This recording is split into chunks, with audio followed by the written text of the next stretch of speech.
Bismillahirrahmanirrahim. Your Highness,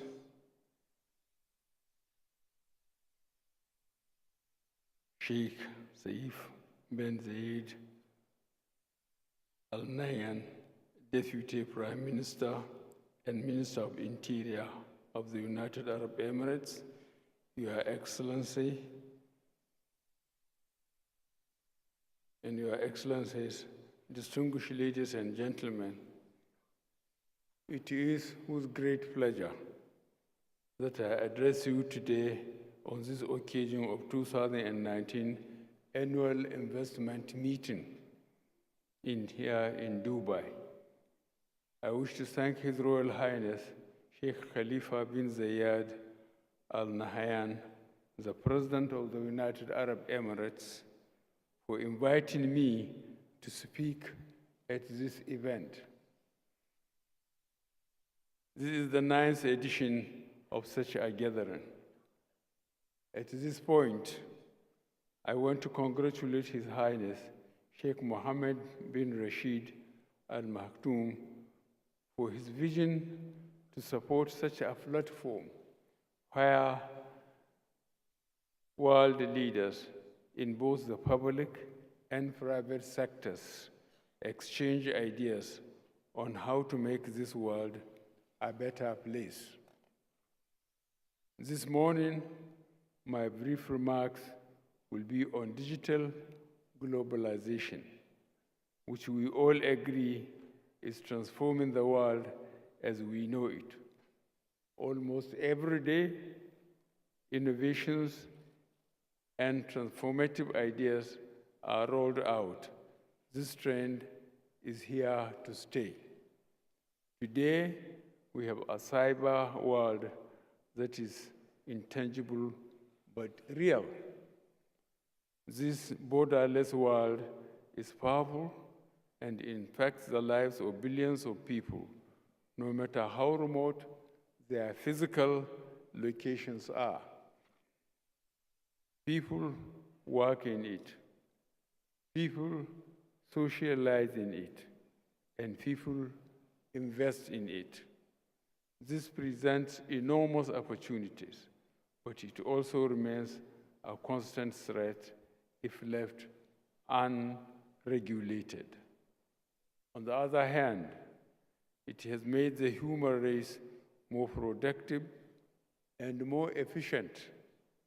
Today, we have digital banking, virtual currencies, and many social platforms that connect people and cultures. On the other hand, we have seen platforms hijacked and manipulated, as evidenced by the steady rise in fake news and cyber crimes.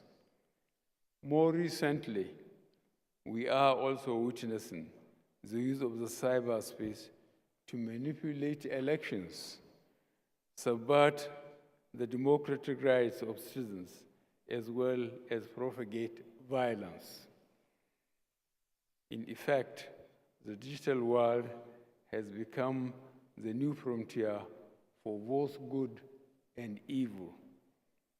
Therefore, the challenge for world leaders must be to ensure that this space is inclusive, accessible, and safe.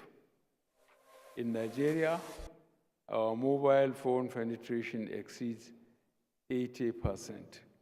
This means majority of Nigeria's 190 million citizens are fully connected to this new digital world, especially our youth. 65% of 117 million Nigerians are under the age of 25 years.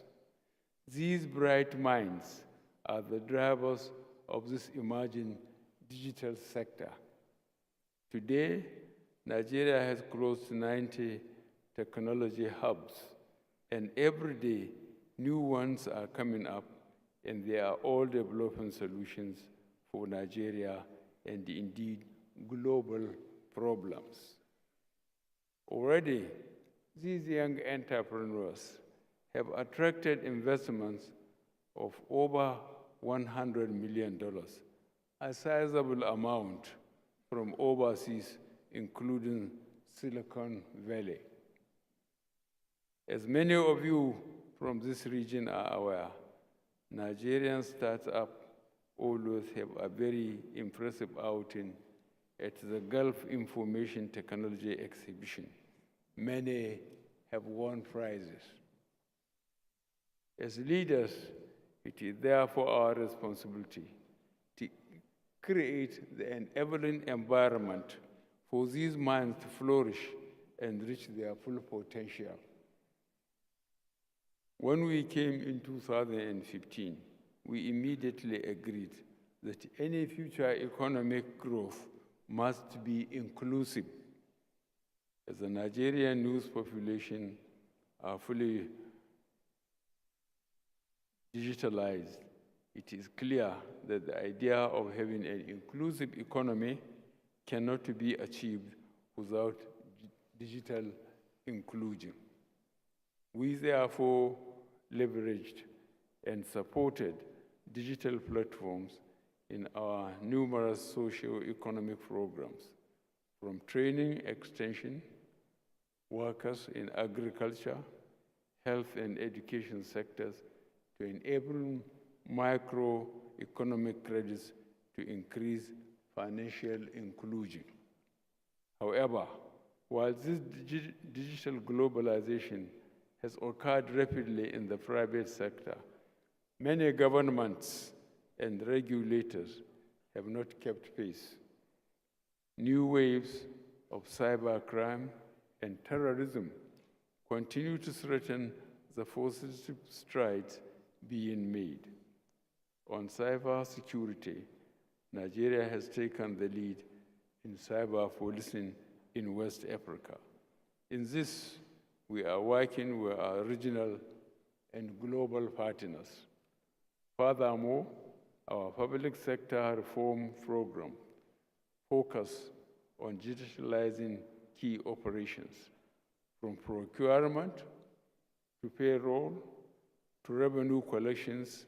We are using digital platforms to reinforce our objectives of improving efficiency, accountability, and transparency in governance.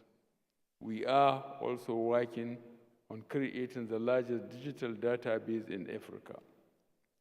Already, our digital identity system has captured over 30 million Nigerians and legal residents. As earlier observed, the digital world is borderless. In many instances, the criminals in this world are faceless and without physical addresses. This is why we must all come together to protect the good while eliminating the bad. Emerging threats are difficult to prevent or manage unilaterally. It has to be a collective effort led by both public and private sector leaders, many of whom are here today. A certain level of regulation is needed to preserve the integrity of the digital economy. I therefore would ask all of us here present over the coming days to put our heads together and come up with proposals on how we create a digital world that is accessible, inclusive, and safe. I thank you for listening and wish you very successful deliberations. Thank you very much.